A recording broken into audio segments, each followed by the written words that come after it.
Hello everyone, in this video we're going to talk about some interior angle measures of polygons. So to start, let's just talk about what is a polygon. Polygon is a closed plane figure made up of 3 or more line segments that intersect only at their endpoints. So think about shapes like a triangle, a square, a rectangle, not shapes like a circle, right? Not a circle, because those are not straight line figures, right? Those lines would be curved, okay?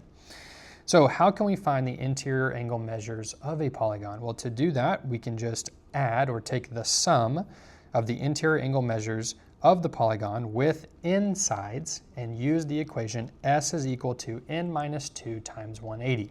So why does this work? Well, in short, check out the video in the description below. I made a video on this for my high school geometry course that will take you through why this formula works. But for now, kind of a roundabout way is we're going to take or not a roundabout way, but a short way to the point, is that we're going to take our polygons and think about splitting them into triangles.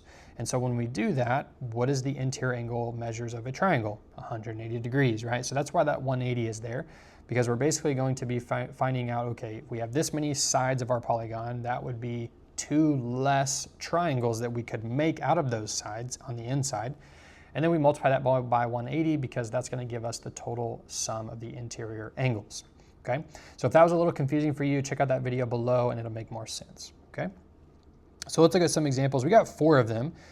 1 and 2, we will use our formula s equals n minus 2 times 180. And then 3 and 4 are a little bit more in depth. So let's look at number 1. We have a pentagon, right? 1, 2, 3, 4, 5 sides there. Okay, so let's look at our equation. So s is equal to 5 minus 2 times 180. So that would be 3 times 180, and that's going to be equal to 540 degrees. So all these angles here added together would equal 540 degrees. Okay.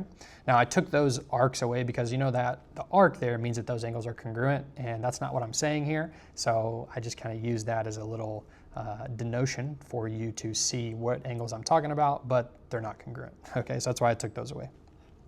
All right, number 2, we have 1, 2, 3, 4, 5, and 6 sides. So we have a hexagon here. So we're going to say s is equal to 6 minus 2 times 180. So s equals 4 times 180, and that's going to be 720 degrees. So those 6 angles added together equals 720 degrees. Okay.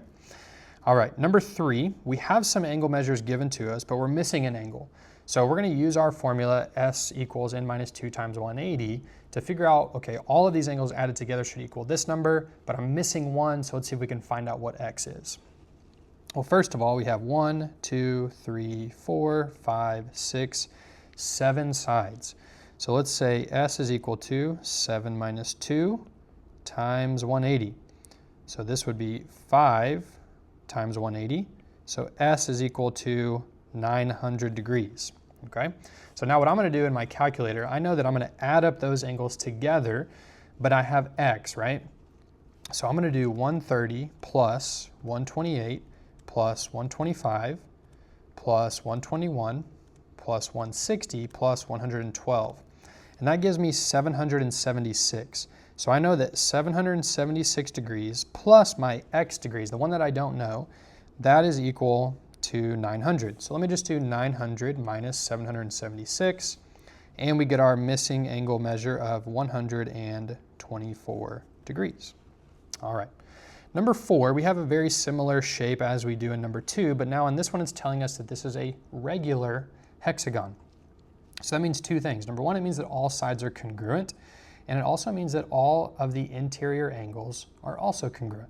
So if it's a hexagon, we have 6 sides. So we did that up here. We know that the interior angles should measure 720 degrees.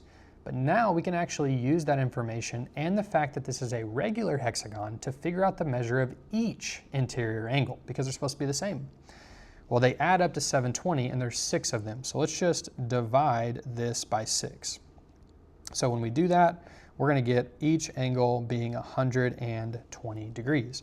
So on this one, we can label with these arcs here. And we can also put these tick marks or these little hash marks on the sides because that means that the sides are congruent. Okay, so that's a little bit about how you can find measures of interior angles of polygons.